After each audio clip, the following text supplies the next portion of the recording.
Well, welcome back.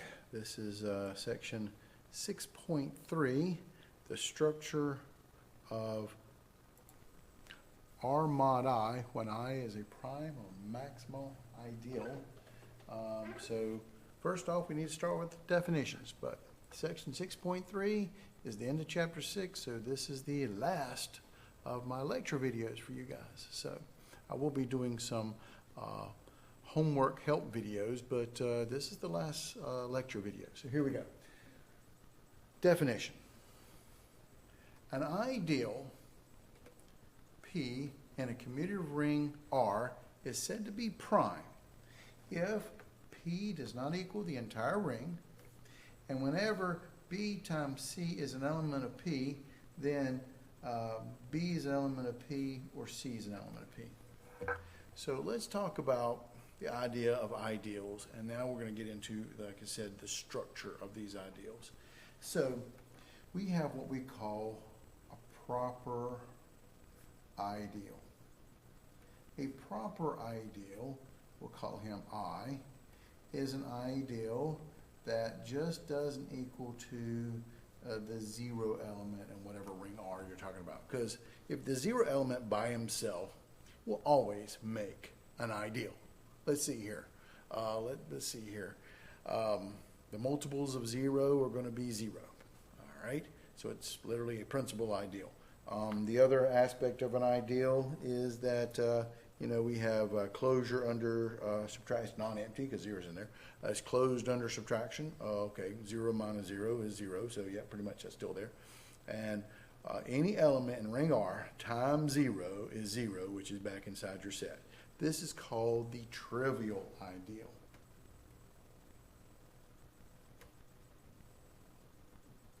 It's an ideal, but we don't typically talk about it. The other ideal, if you let I be equal to the entire ring R. Okay, so it's non-empty because every element's in there, including 0. Closed under subtraction because the ring R is closed under subtraction. So element X, element Y in ring R, it's an I. So the subtraction's a ring R, so it's an I. And any element inside of a ring times any other element inside of a ring is going to be back inside the ring. That's called closure under multiplication. So if I equals that, then every element's going to be back inside of I as well. So this, again, is a trivial ideal as being the entire ring. So when we talk about a proper ideal, is an ideal that's strictly contained inside of a ring. It's not the 0 element, but it's also not the entire ring R either.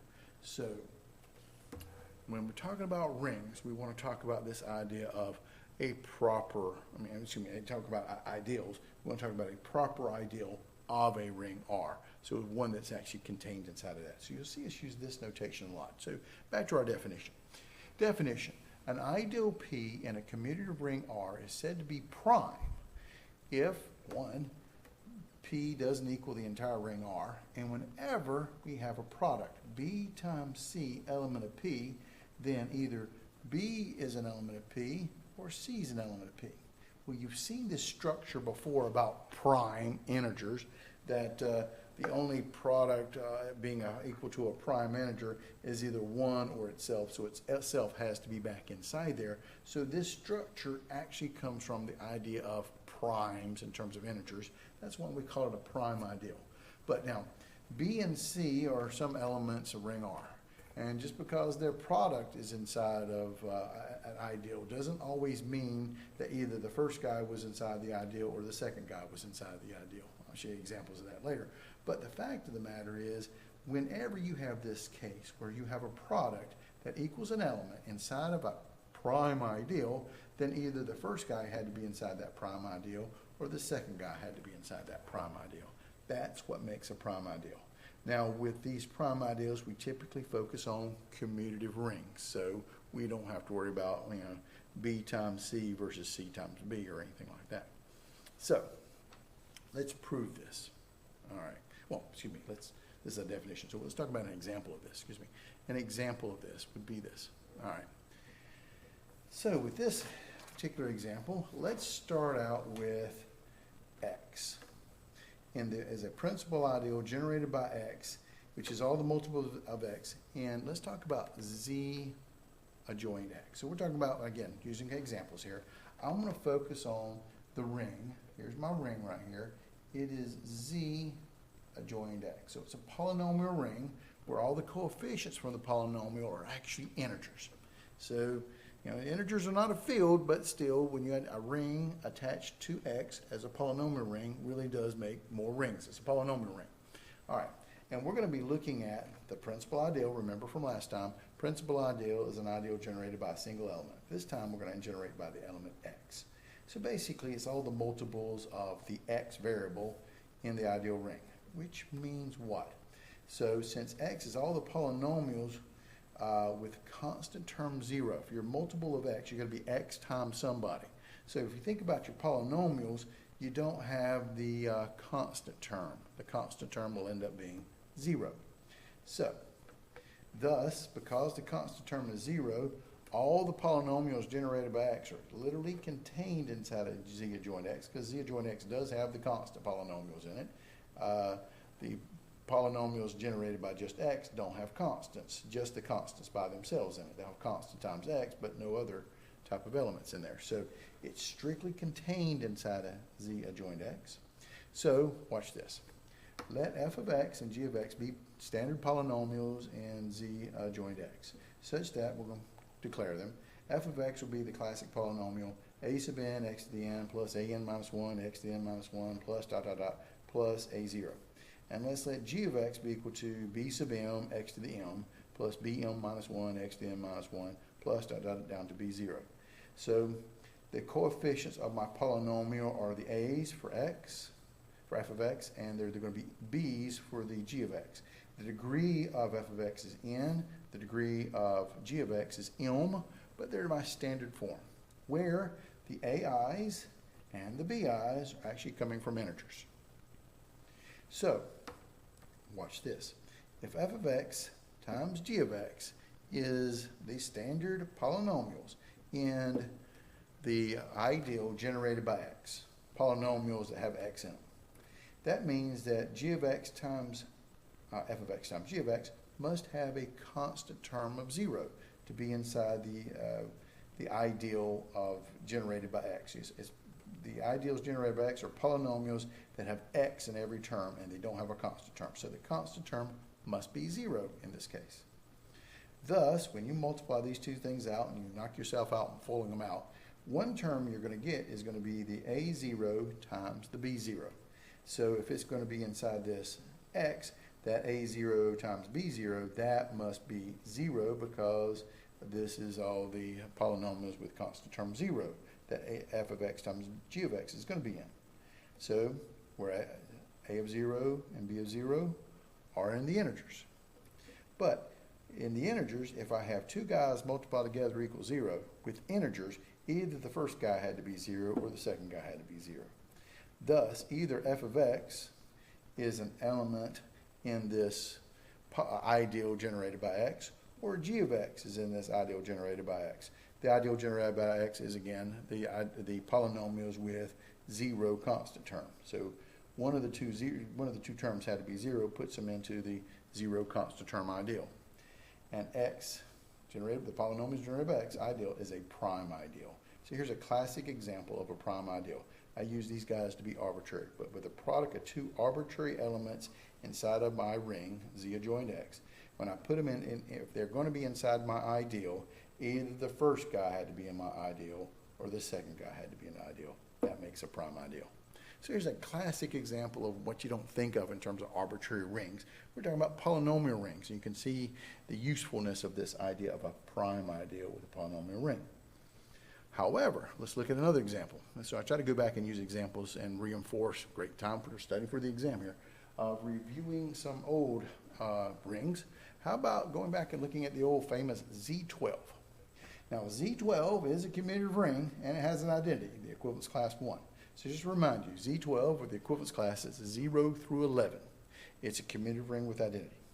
And let's look at all, we've done this before, all the multiples of the equivalence class 4. We're going to call that an ideal I, which we proved last time it is an ideal. So this is, again, a principal ideal generated by the element 4. So what makes 4? It'll be 0, 4, 8, Now back in Z12, 12 would next, but in Z12, 12 is 0, so you just get 0, 4, 8, 0, 4, 8, 0, 4, 8. So that's all you get with those elements. But as the equivalence class 2 is in Z12, now remember Z12 is 0 through 11, and as equivalence class 2 times equivalence class 2 is equal to the equivalence class 4, which is in the ideal, because you're always in the ideal that you're generated by. So this is a principal ideal generated by 4, but 2 times 2 is equal to that 4. That's inside the ideal. But 2 is not in the ideal. This ideal, remind you, generated by 4 is 0, 4, and 8. 2 is not 0, 4, 8. So 2 is not inside this ideal. So this is an example of a product of two things equaling an element that's inside an ideal, but either one of these two guys is not inside the ideal, which means I is not a prime ideal. So this is how you look at it, and this is how you would disprove being a prime ideal. You just look at the ideal, and you come up with two elements multiplied together that their product is inside that ideal, but the two individual guys originally would not be in that ideal. That makes it not a prime ideal. So kind of a counterexample look to how to disprove a prime ideal. You actually have to go for the numbers. Look at the ideal, look at the two elements multiplied together equal to an element inside the ideal, but neither one of those two elements are originally inside the ideal. That makes it not a prime ideal. So, what's the big deal? Now, this is a big deal. Theorem 6.14. Theorem 6.14 says this: let P be an ideal in a commutative ring with identity R. Then P is prime if and only if the quotient ring R mod P is an integral domain. And that if and only if means this goes both ways. So I show you this because this is a very important theorem. Because you know what? Going out, grabbing yourself a ring and grabbing yourself an ideal out of it, and then trying to figure out what two elements the product is going to be inside the ideal, but neither one of the two elements are in the ideal, or trying to prove at least one of the two elements is in the ideal, trying to prove it's prime or whatever, it's very painful. I mean, that is a large undertaking, especially when you're doing everything from an arbitrary perspective. But this theorem is incredibly important. That is this. And remember this. This is another reason why we study quotient rings. If I look at the quotient ring of R mod the ideal, whatever that ideal is, and if you look at that quotient ring, and that quotient ring ends up being an integral domain, and that's a little bit easier to detect. I don't have zero divisors in this thing at all. It's an integral domain, a commutative ring with identity with no zero divisors. It's an integral domain. Then I'm guaranteed P had to be a prime ideal. So it's a lot easier to show you have prime ideals than actually those interesting examples I came up with, just to kind of give you a hint of what a prime ideal is. Now this one was pretty good, but I had to use arbitrary elements within these things to be able to do this, to prove this was a prime ideal. Another thing, all I had to do was take Z adjoint X modded out by, the ideal generated by X, and that's going to end up being an integral domain. And then automatically I get it for free. The ideal I modded out by, it's got to be prime. So this is very helpful in that context. Another definition. An ideal M in a ring R is said to be a maximal ideal if, one, M does not equal R. It's got to be a proper ideal. And whenever there's another ideal, J is an ideal such that M is contained inside of J, which is contained inside of R. If you have an ideal that's, quote, bigger than M, and if it's bigger than M, implies that either J had to be equal to M, or J had to be the entire ring, aka there was, quote, nobody bigger, then M is a maximal ideal. This is your definition of a maximal ideal. There are no bigger ideals that M is going to be contained inside. So when you see these ideals, what you're going to see is these ideals are typically contained inside of other ideals. And you have this kind of a string of ideals of containment.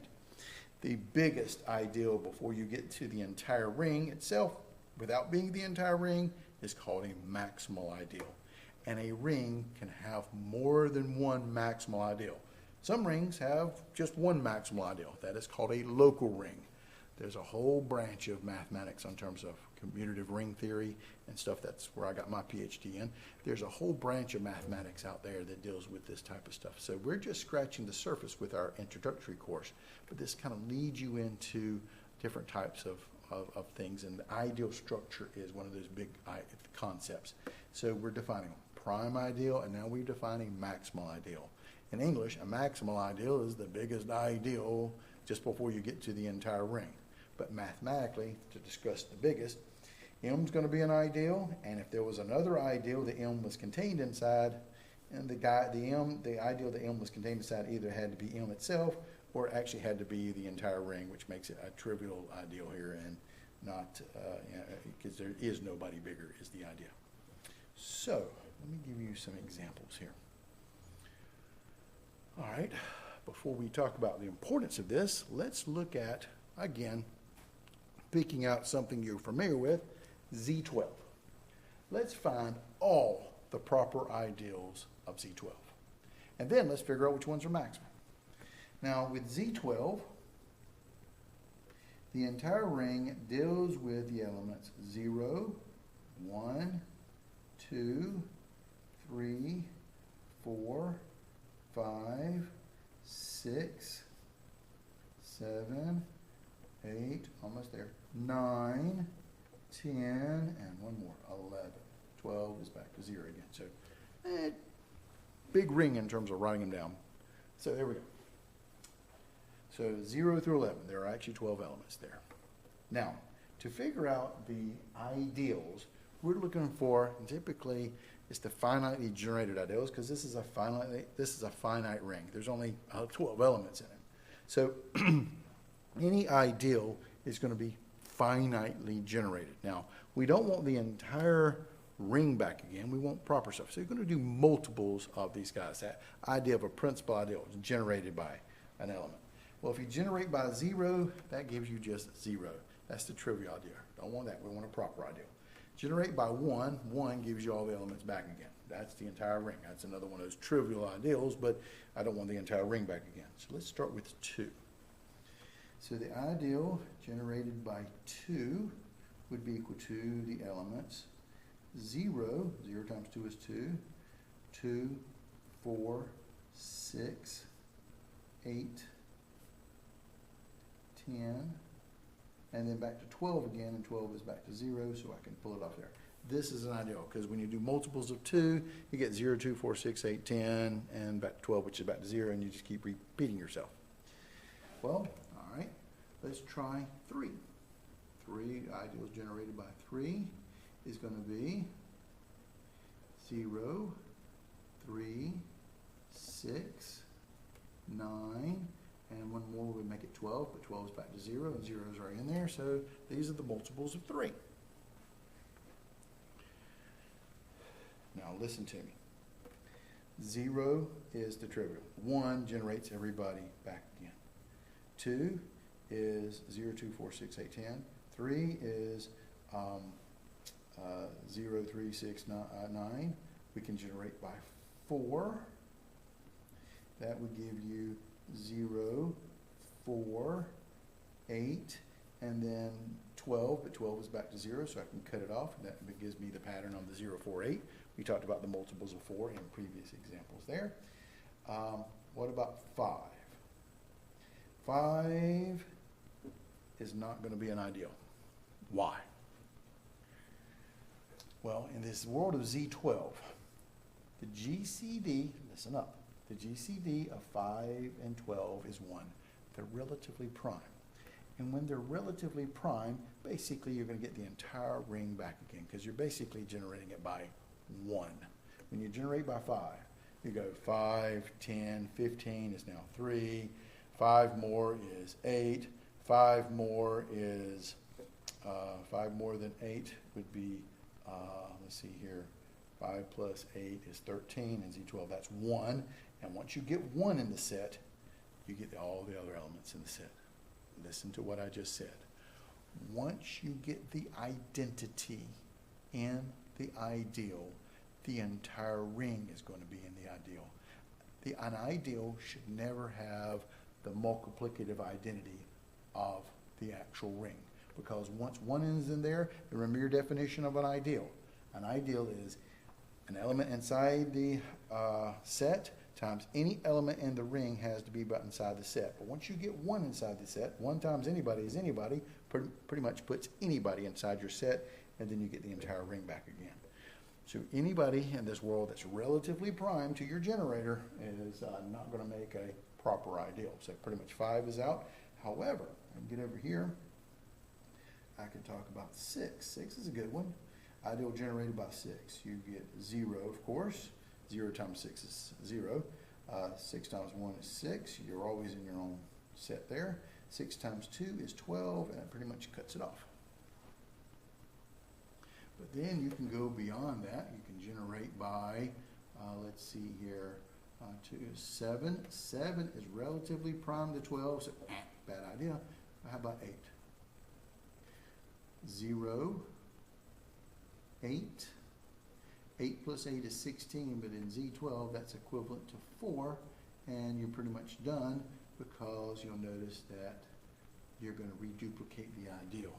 The ideal generated by 4 and the ideal generated by 8 are the same ideal because you're always in your own ideal here. Okay?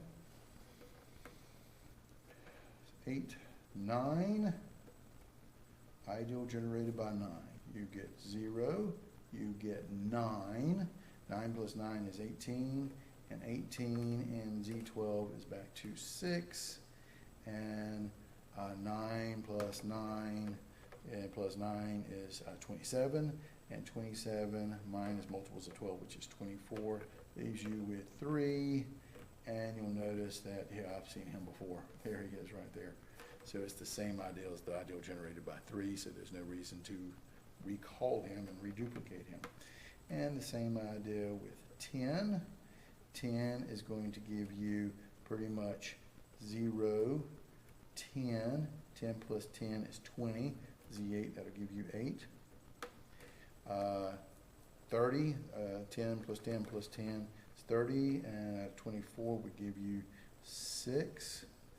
4 tens gives you 40, and 36 would give you 4, and then 4 would give you 2, and yeah, what a surprise, you're getting the ideal generated by 2 again.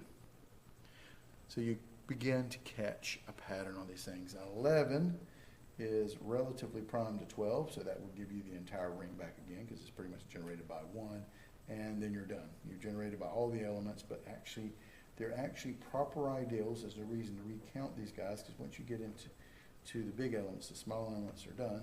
They're actually how many ideals? True ideals. Generated by 2, generated by 3, generated by 4, and generated by 6.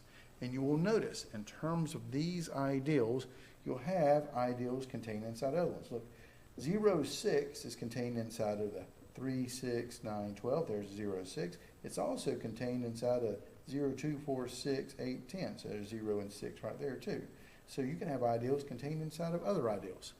Now, the biggest ideal, the one that generates the most elements, are your maximal ideals. And in this one, there are 2 of them.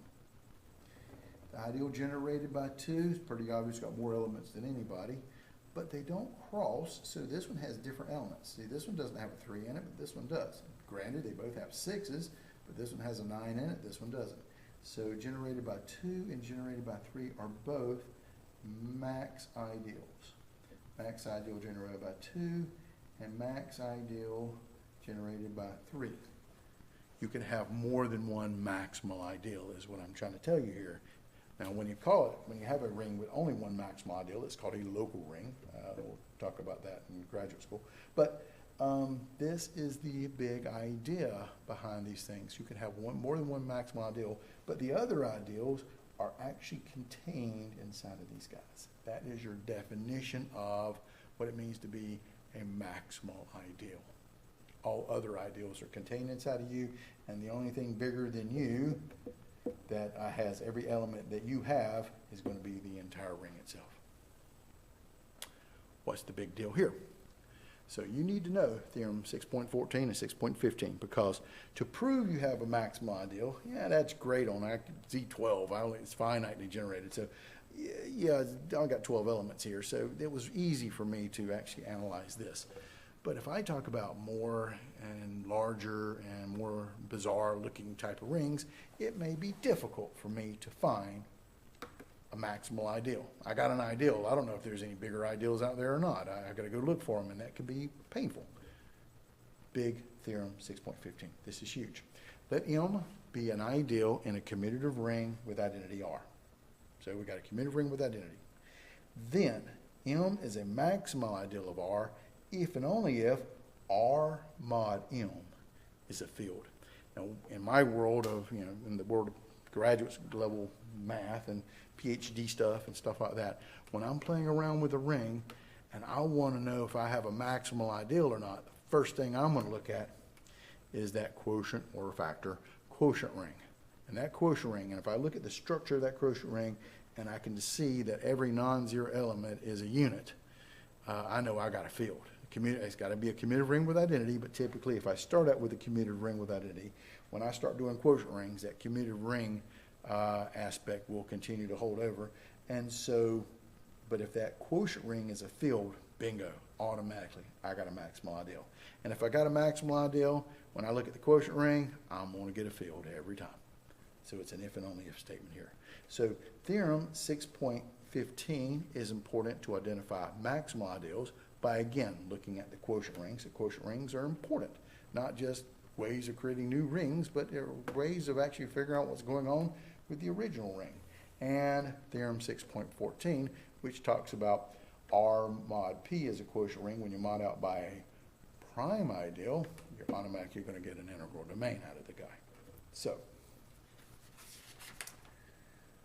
here we go with corollary 6.16, the next one up there.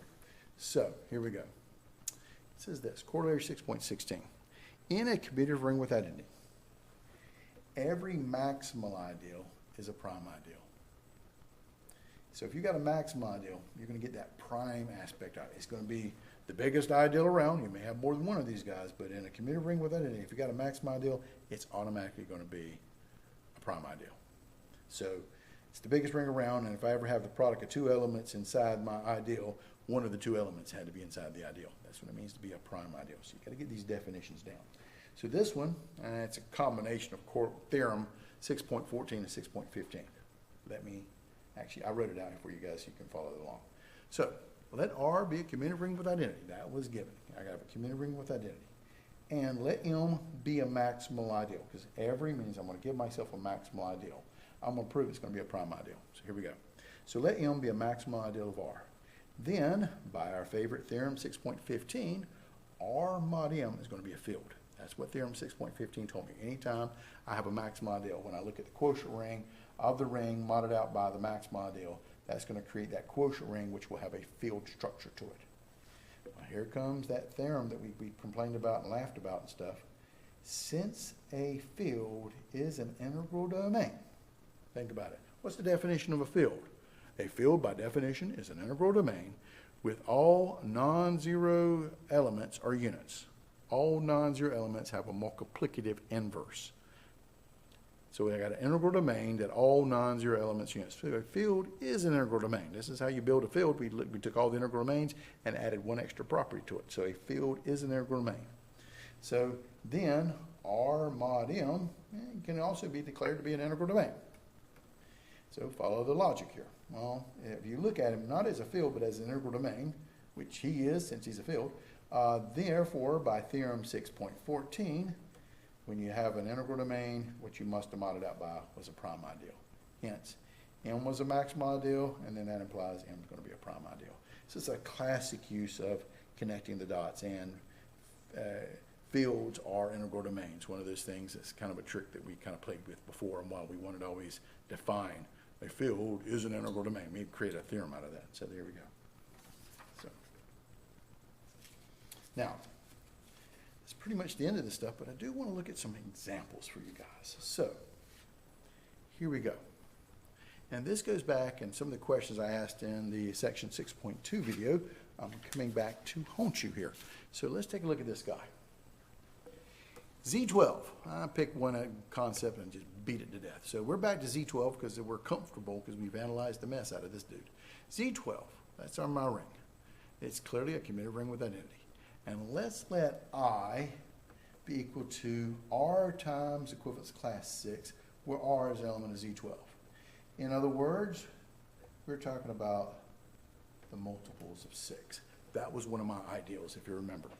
The ideals of the multiples of 6 were pretty much out of Z12, you get 0, you get 6, you get 12, which is back to 0 again.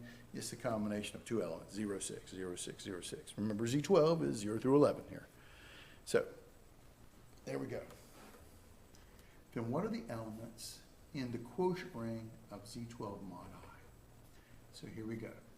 In Z12 mod I, they're called the cosets. What will the cosets look like? This will be the cosets of, and remember how we start out. With the coset, it has that A plus I look to it. So remember Z12, I'll write them up here. Z12 are the elements 0, 1, 2, 3, 4, 5, 6, 7, 8, 9, 10, 11, and you're done. Because remember, 12 is back to 0 again. So here we go. There's Z12. How do I do my cosets? You start with the smallest element, which is your multiplicative identity, 0. So the cosets are going to look like 0, equivalence class 0, plus I. We declared the multiples of 6 being I, so that's my ideal. I give him a letter name, I. The next one, you go up, would be 1 plus I. The next one would be 2 plus I. The next one would be 3 plus I. The next one would be 4 plus I. The next one is 5 plus I. Well, let me stop for a second. Now, this is how we write cosets, and this is the answer right here.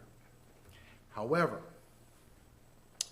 what these guys are sets of elements here that we can add, multiply, and like to create rings. But here we go. 0 plus I is 0, 6. So if you add 0 to each one of these elements, you pretty much get each one of those elements back again. 0 and 6. So yeah, logic dictates 0 plus I is actually going to be I itself. You get I back again. But 1 plus I would be the equivalence class is 0 plus 1, which is 1, 6 plus 1, which is 7. 2 plus I would be 0 plus 2 is 2, and 2 plus 6 is 8. That would be the set 2 and 8. 3 plus I would be 3 and 9. 9 plus 6, 3 plus 6 is 9. 4 would be 4 plus 0 is 4, and 4 plus 6 is 10. And 5 would be 5 plus 0 is 5, and 5 plus 6 is 11. And if I went on, the next one would be 6 plus I. But 6 plus I would be adding 6 to 0, and I get 6. And 6 plus 6 is 12, but 12 and Z12 is back to 0 again. You'll notice that I get back to the I again. And once I get back to I don't need to write them anymore. Just catch a pattern. The pattern for the cosets are, with the Z mod ends, it's 0 plus I, 1 plus I, 2 plus I, all the way up until you get to the next element in I. Notice I stop one short. 5 plus I, but 6 plus I, element in I plus an element I is going to be back inside of I, because remember, I is an ideal, it is a subring. So you stop there. And if you also look at the way I've written it out here, you don't typically write it this way. This is the answer. But if you look at it, all of Z12 covered.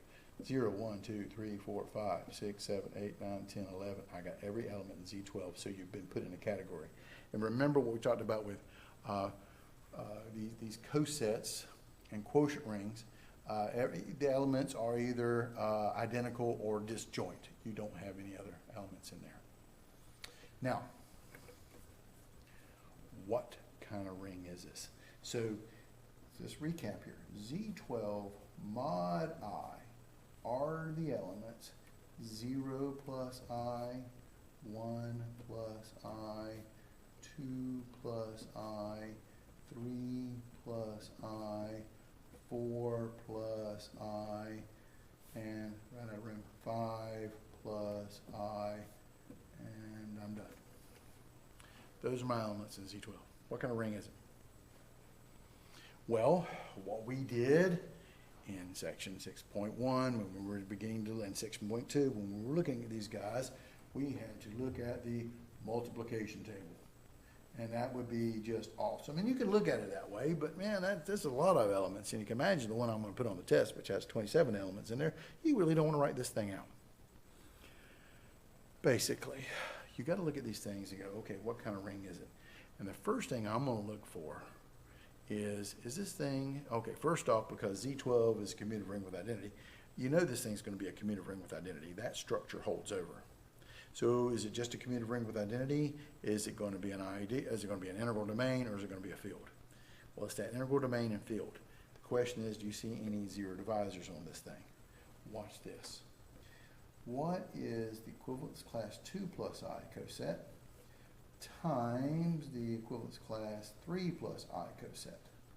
What would that be equal to? So I'm not doing all the multiplication table. I'm just picking out a couple elements that I can see pretty quickly here. Well, remember in terms of cosets, how you do the R mod I ring structure here. To add, you add the elements, and you put plus I to make it a coset. With multiplication, you multiply the elements. That's equivalence class 2 times equivalence class 3. And you just put plus I on it to put it back inside your coset ring structure here. But what is 2 plus 3? I'm sorry, 2 times 3. 2 times 3 is obviously 6. But 6 is not there. So 6 plus I, because 6 is back inside the set. 6 plus I was the same thing as I, or 0 plus I. That is 0 plus I, and that's your additive identity element.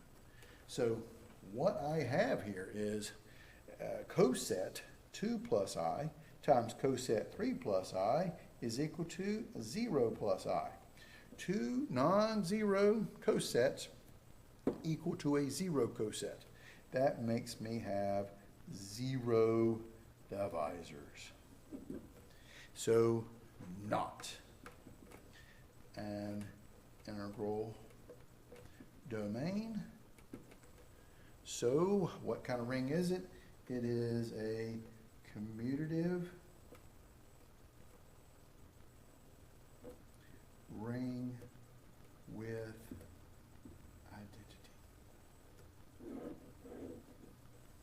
That also tells me something here.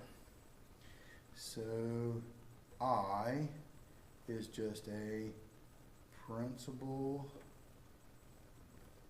ideal. Remember, because it was generated by the element 6. But it is not prime, and it is not a maximal ideal. Max ideal, and it's not a prime ideal. Because if it was a prime ideal, I would have gotten an integral domain.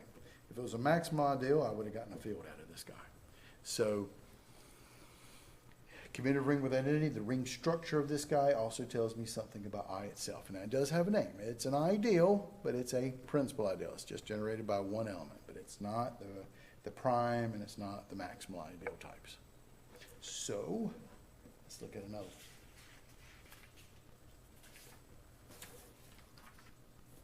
Here's one. Again, beating a dead horse like I usually do, Z12 again. So let's look at Z12, 0 through 11, and let's let J be the multiples of 3. So the equivalence class 3 in Z12, the multiples of that, where the rest of the elements come from Z12. So again, this would be a principal ideal, because it's generated by one element, 3. If it was generated by 3 and, I don't know, 6 or something like that, then it would be a finally generated ideal. But this one, all the elements are generated by 3. Okay? Then, what are the cosets of the ring Z12 mod J? Well, hopefully by now you know the pattern of this thing, so it's easy to identify. The ideal is going to be j now, and you start with the first element, the 0 element, 0 plus j. That will be your first element. The next one will be 1 plus, equivalence class 1 plus j. The next one is going to be 2, there's a comma there, 2 plus j. The next one is going to be 3 plus j, but 3 is inside my set because it's generated by 3, so I stop. It is 0 plus j, 1 plus j, and 2 plus j. It only has 3 elements in it. But if you remember, j, being the ideal generated by 3, was equal to, out of the cosets, it was 0, 3, 6, 9, and then 12 was back to 0 again. This was the ideal, and if you remember, this ideal was one of my bigger ideals. It got more elements than the other one, so it's a maximal ideal. See previous problem there. So this was one of my bigger elements, but because it's 0, 3, the cosets are going to be 0 plus j, 1 plus j, 2 plus j, and you start one short from the next element up. So this is my ring, my quotient ring that is. All right, and so that are the elements called cosets of a quotient ring. The cosets 0 plus j, 1 plus j, and 2 plus j, and then what kind of ring is it? Well, that makes it really simple. And here's the answer. Since j, which is, yes, you're right, it's a principal ideal, but is a maximal ideal in Z12, because we played with him before and showed he was one of the biggest rings around. There are no bigger ideals that contain all the elements that J has. This is 0, 3, 6, 9. There's another one that's, quote, bigger, but it has different elements. That was the one generated by 2. 0, 2, 4, 6, 8, 10. Well, you'll notice the 3 and the 6, the 3 and the 9 are missing out of that set. So this was a maximal ideal, and therefore, since it's a maximal ideal of Z12, therefore, by theorem, I believe it was 6.15, Z12 mod J is a field. And I'm done. And notice, I did not have to sit there and draw out the multiplication table. I could have because it wasn't that many elements, but I didn't have to do that because I noticed that in Z12 I had a maximal ideal, so automatically my quotient ring will be a field. That's what theorem 6.15 tells me. And if I happen to have R mod I happens to be an integral domain, I know that I had to be a prime ideal. That's the purposes of these particular ideal structures and why primes and maximals are so important, because they connect back to what kind of ideals you have with the quotient rings and stuff. Again, I hope this has been helpful, and I hope the class has been helpful as well. I hope you've learned a lot. Now, the other videos that I'm going to be making to help you guys out, we got a couple of more homework sets I was planning on doing. There's one last one that deals with the stuff from section 6.3 before our next test, so pay attention to your Canvas site. So see you guys then.